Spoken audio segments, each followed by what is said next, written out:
Nous continuons notre enseignement dans la parole du Seigneur. Le titre de cet enseignement, c'est « Gardé par la puissance de Dieu, par le moyen de notre foi que nous avons reçue en cadeau au moment où nous avons passé par la repentance et nous avons accepté le Seigneur Jésus-Christ comme notre Seigneur et Sauveur. » Et nous avons vu plusieurs versets dans la parole de Dieu qui nous assurent vraiment de la puissance de Dieu et comment, par cette puissance, il peut vraiment nous garder, nous protéger jusqu'à la fin de notre pèlerinage ici-bas. Comme on a mentionné au début de cet enseignement, Dieu a la puissance de nous sauver et s'il a la puissance de nous sauver, il a aussi la puissance de nous garder.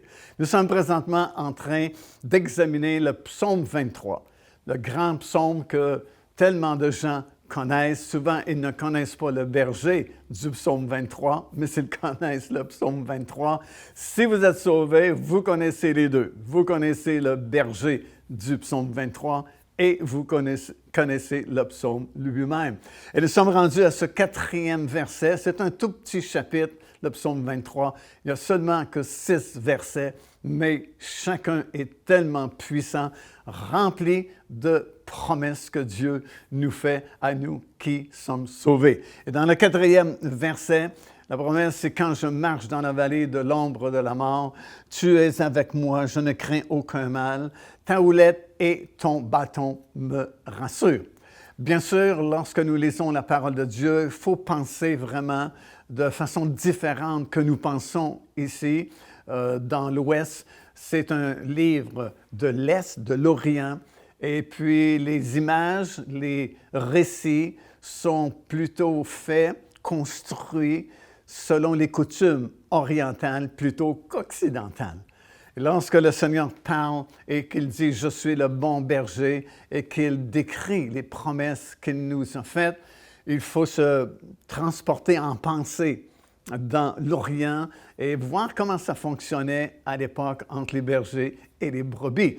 Et bien sûr, quand nous lisons ce 4e verset, on peut l'appliquer à différentes situations dans notre vie moderne. Lorsque nous sommes en danger, bien, il va prendre soin de nous. La houlette et le bâton nous rassurent, dans ce sens qu'il va nous délivrer du danger.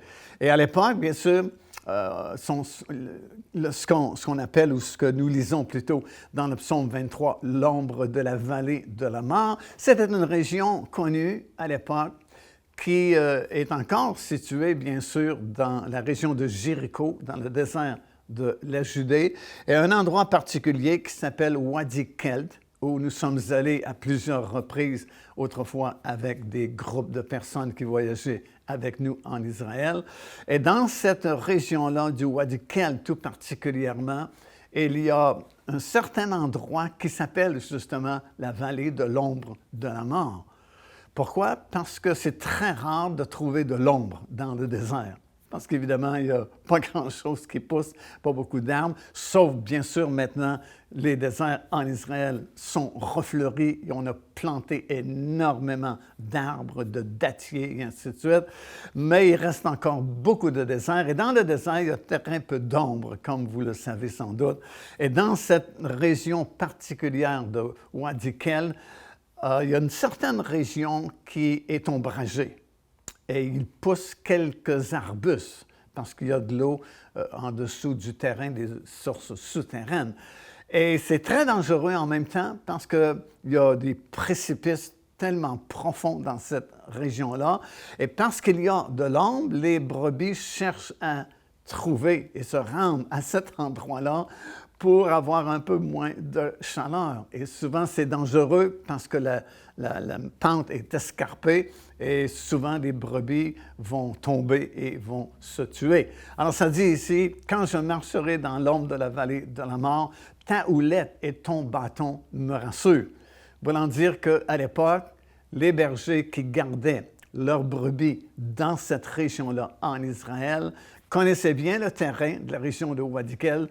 Et puis, lorsque les brebis se dirigeaient vers l'ombrage, ils portaient une attention tout particulière pour ne pas perdre leur troupeau Et souvent, si une brebis s'aventurait sur la pente escarpée, ben, la houlette et le bâton ramenaient la brebis pour ne pas qu'elle tombe et qu'elle perde la vie. Alors, nous pouvons l'appliquer à toutes sortes de situations modernes où nous pouvons quelquefois être en danger, mais Dieu promet qu'il va nous garder, qu'il est avec nous et que sa houlette et son bâton devraient nous rassurer. Quelquefois, la houlette et le bâton ne vont pas faire notre affaire, mais c'est pour notre bien que Dieu nous garde surnaturellement. C'est l'endroit aussi où Élie s'était réfugié après qu'il avait fermé les cieux.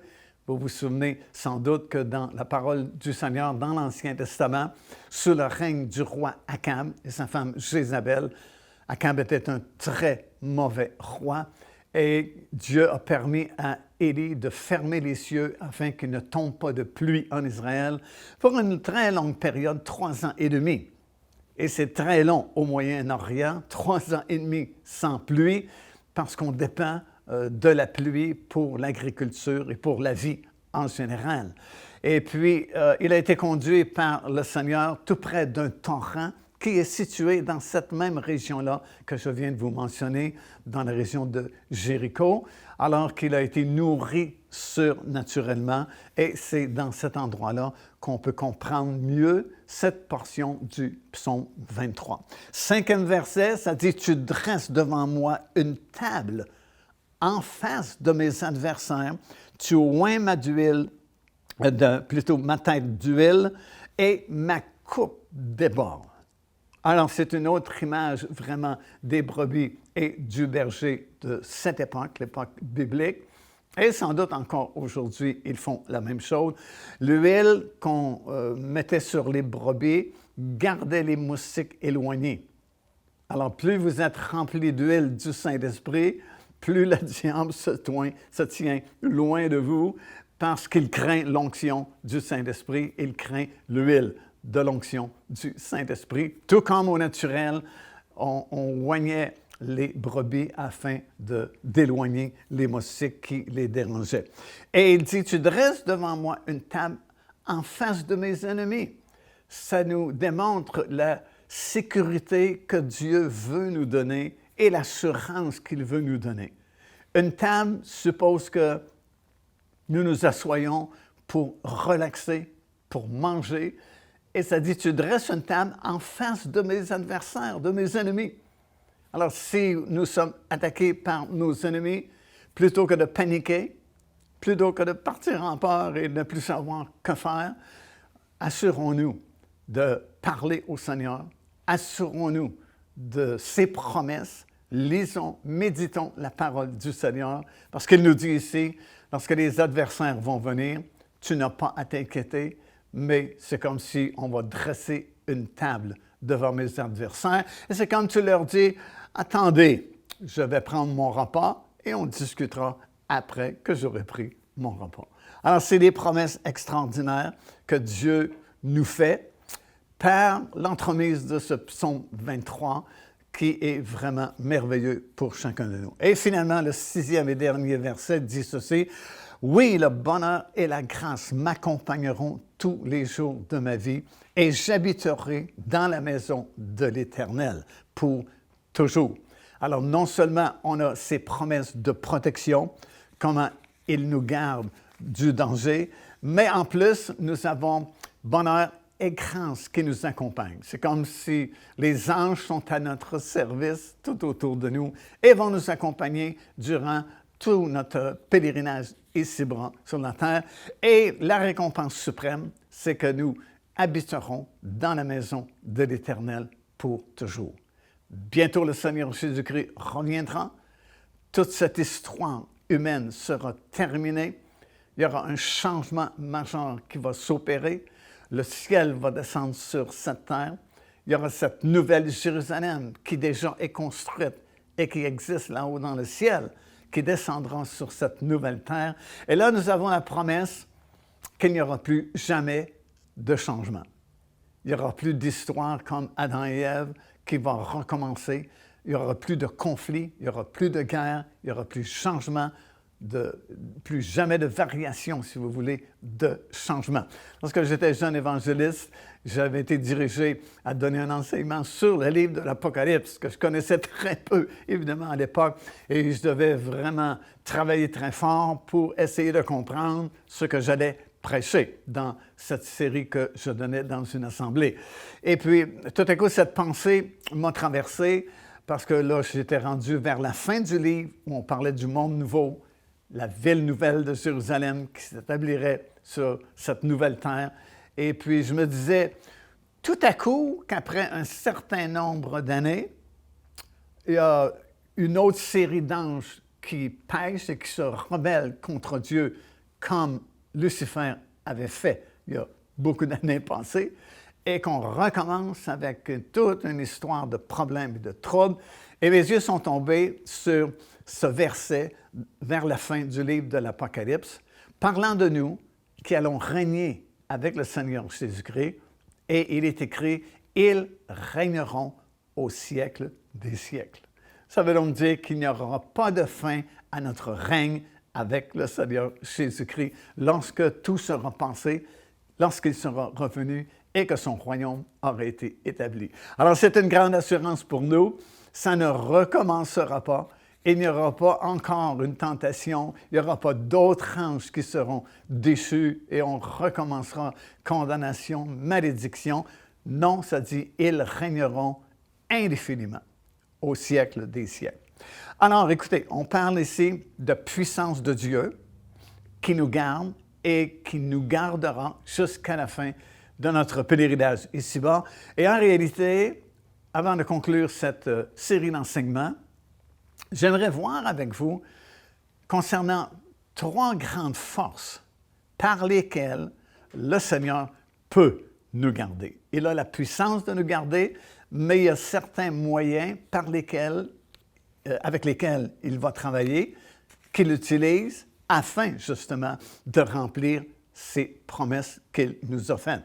Et ces 3 puissances que je veux mentionner sont clairement mentionnées dans le livre des Actes des Apôtres, alors que le Saint-Esprit était venu sur les 120 dans la chambre haute, et puis qu'à partir de ce moment-là, les 120 ont été baptisés du Saint-Esprit, comme vous savez, et ils ont commencé à prêcher la bonne nouvelle, l'Évangile du Seigneur Jésus-Christ. Mais rapidement, l'opposition est venue. Bien sûr, les autorités de la ville de Jérusalem n'étaient pas vraiment contents de leur prédication. Alors, ils leur ont fait des menaces. Ils ont emprisonné certains disciples du Seigneur déjà, et puis ils leur ont interdit de prêcher au nom de Jésus.